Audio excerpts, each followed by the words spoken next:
Hi, so welcome to Healthy Chats with the Doc, live from Park City, Utah. Yeah, so excited to be here. It's such a beautiful place. Of course, San Diego's not bad. So anyway, today is Testosterone 2.0. Last time we talked a lot about it. So doctor, do you want to just kind of give an overview of testosterone? And then there's quite a few questions that we had here that we want to address today. Um, yes,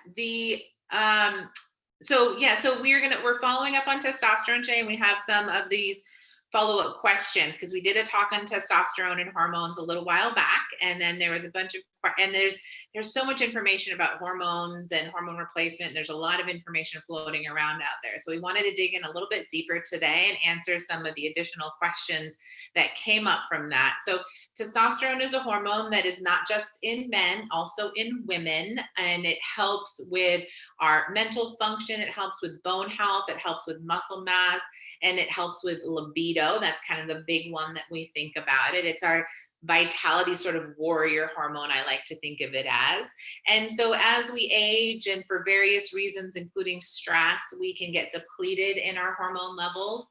And that can make us feel a little bit more tired, a little bit more lethargic, maybe a little bit more depressed, can contribute to weight gain, and definitely contributes to lack of libido. And in men can contribute to decreased erectile function, which obviously nobody wants. So for those reasons, we look at trying to support and implement those levels to boost testosterone in both men and women. Thanks, Doc. So let's start with the guys. So some of the questions we got were related to a lot of times you'll see these low T clinics popping up. Yes. And so, kind of, what's the difference between how a functional medicine provider would deal with low testosterone in a man versus a low T clinic generically that you might see out in the. Yeah. Yeah. So the low T clinics, their goal is to boost your testosterone by giving you testosterone. It's sort of your just drive through one stop shop, take your testosterone, and you're on your way.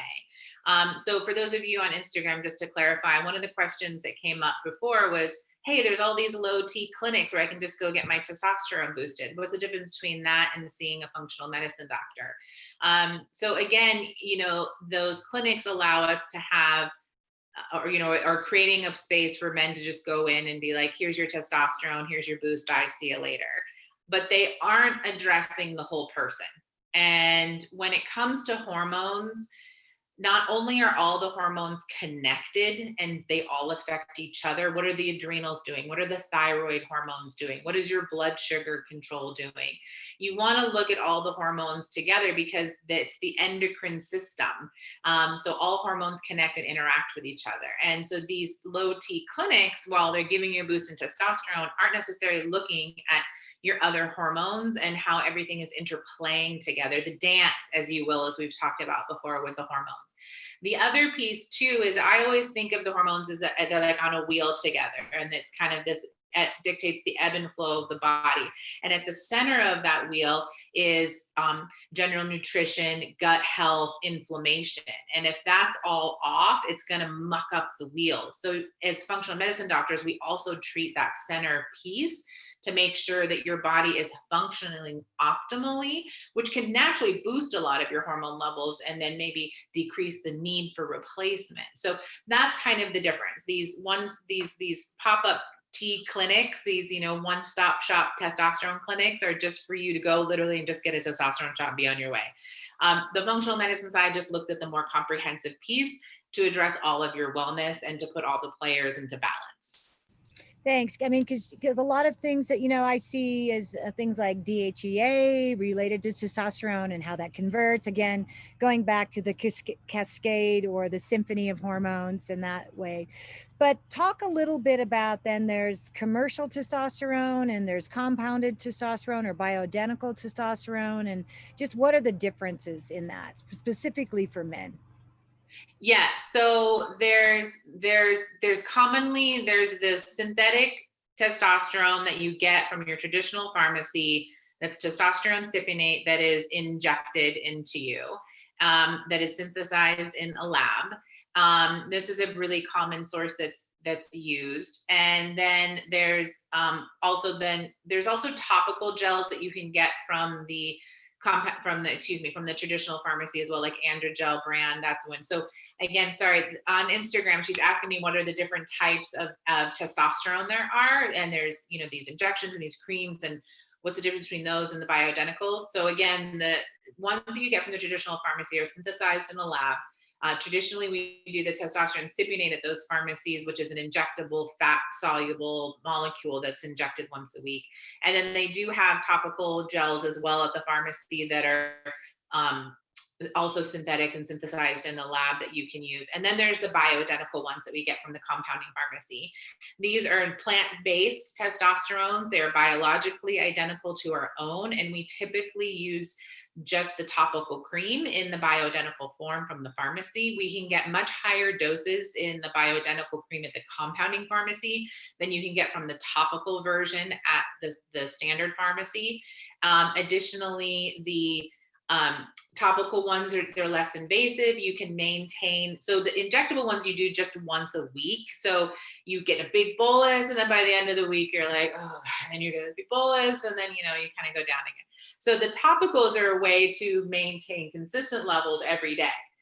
So it's a little bit more steady state that way. And the topical gel, the synthetic gel you get from the traditional pharmacy, doesn't come in super high doses, and some men need more. So we can, again, customize it at the pharmacy to give you the right dose for you. So again, the bioidenticals at the pharmacy, more customizable, better dosing, and plant-based. And then the traditional pharmacies have the injectable version, which is kind of painful. And then also it's in, you just get a peak and a drop and a peak and a drop. And then you have the topical gels at the pharmacy, but those are also synthetic, and usually you can't get a high enough dosage in those ones either. So that's kind of the difference between the two types of testosterones that we get. There's some other options at the compounding pharmacy. There's sublingual troches, but I kind of digress a little bit. It's still the same concept though in terms of the bioidentical. Yeah, so summary, a lot of the commercial gels, for example, are less than 2%, and often guys need 10, 5, 10, 15, even 20%. 20%, yeah. And most of my men are on 20%, yeah. So let's talk a little bit. Let's start going to the gals. So many, guys will do the injections, or they'll get up to 20% testosterone. But have you ever heard of women getting testosterone injections? I mean, that's kind of a question that I've gotten. Yeah. And I've had that question a few times. So we talk about the injections for men. What about women's hormone replacement? What about women and testosterone? So we did talk about that in another segment, in that women do need testosterone too, but we don't usually use the injections for the women. Our levels are much lower. We ideally sit around 40 to 60. Some of us actually do better closer to 80. Somewhere in those ranges, depending on the woman. Men ideally are over 600. So, there's a big difference there in what our levels are. So the injectables are way overkill for women. It's 200 milligrams per cc, which is a heavy dose. Women just don't need that much. So we don't use, if you were to do the injectable, you could only give them it doesn't make sense to give women that much testosterone, in my opinion. I have heard of a few women and other doctors who have given that to women in the past, and women that have taken it in the past. But in my opinion, it's overkill. It's way too much. It's not balanced. It's too strong. Definitely using the topical bioidentical for women is what we recommend, because that's more appropriate dosing. Yeah, that's great. So for women in testosterone, so a lot of times women are like, oh, testosterone, I would take testosterone replacement therapy. Do women ever take just testosterone replacement therapy without biased or progesterone or any other hormones? Yeah. So the question is, do women ever take testosterone just by itself? Is it only part of that whole BHRT postmenopause program? Or, how do women take testosterone? So women can take testosterone by themselves. By itself, excuse me. It doesn't have to be, we talk about estrogen and progesterone very much being in this dance together and wanting to balance those out when we replace that. And there's, as we've talked about before, there's so many factors that go into appropriate balance of hormones, and that all really depends on the woman. with testosterone, we can easily give it by itself. It doesn't have to be with estrogen or with progesterone or anything like that. We can definitely do the testosterone by itself. And a lot of times, I have a lot of women who are maybe in their early 40s or so, and they're, they have kids and they're stressed and their libido is just out the window, and, they want to kind of boost that up. And of course, we test their levels and it's low, and we give them well, here's a little cream, make that a little bit easier for you. And that boosts that up, and women feel much better on that. And they get a little boost in that sex drive. And also, and they just feel more confident, and they have better exercise and fitness performance from it as well, too. So yeah, definitely can give the testosterone by itself without any of the other hormones, and still be in balance. Yeah, I guess I think of the estrogen dominance and how important that the estrogen balance with the progesterone was. So let's talk a little bit about how long do you take testosterone replacement therapy? Yeah. How long do you take testosterone therapy? So, really good question. It all depends on the patient, which I know I keep saying that, but this is what personalized medicine is, right? Everybody's different. We don't have, a, we don't all fit into the box. So, this is why we personalize it for everyone to be a little bit different. So, with the testosterone therapy, it depends on the patient. I'm always working with patients to boost their natural abilities to make testosterone, in terms of their adrenal health, their inflammatory markers, their nutritional status, their other hormones, etc. And then, maybe we can kind of wean them off the testosterone and they can maintain their levels on their own. As we age, it's much harder for the body to maintain those testosterone levels, even with all that other support on board. So we usually continue with the testosterone therapy and potentially other therapies, depending on the patient, for extended period of times to keep them feeling better. So it comes down to a personal choice with the patient and what feels good, right for them. You can stay on it for as long as you want. There's no risks with that. As always, we always keep monitoring your levels, making sure you're in safe ranges, making sure that we're supporting everything else in your system, and we're not just sending you on your way with crazy amounts of testosterone. So we always monitor the levels safely, and you can stay on it for as long as feels good for you. And so it depends on the patient. How long do you stay on it? Well, how long do you want to stay on it?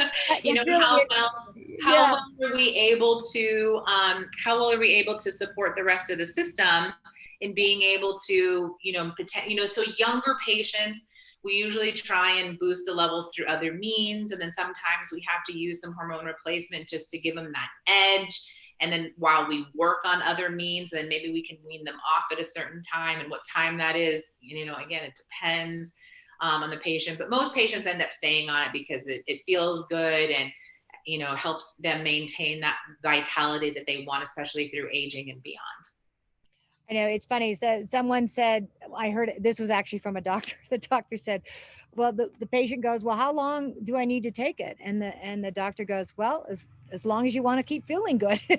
I mean, that's pretty much That's up true. to Yeah, you. as long as you want to keep feeling good. Yeah. And again, it's just such a personal choice. Some people are like, I'm tired of dealing with the hormones. I'm fine. Like, it's fine. It's like, okay, Yeah. And then Yeah. sometimes they come back to me a year later and go, yeah, no, I want to go back on those hormones. I'm like, Yeah. okay. No, and sometimes, you can, they're just as like you said, everybody's different. It might be a really stressful time in your life where you're depleting your hormones, Right. and then you get Right. back and you're in the nature and you calm down a little bit. Right. Yeah, exactly. So, I mean, that's a good point that I want to mention to those on Instagram is that, sometimes you're in periods of your life where there's just a lot more stress, AKA this year. And under stress, we burn through our hormones much more quickly. And if we can just regroup and reset and, get back to nature and do these other things, we can sometimes naturally get those levels to rebound on their own. And then maybe you don't need the testosterone therapy anymore. But sometimes you just need it to get through the hump.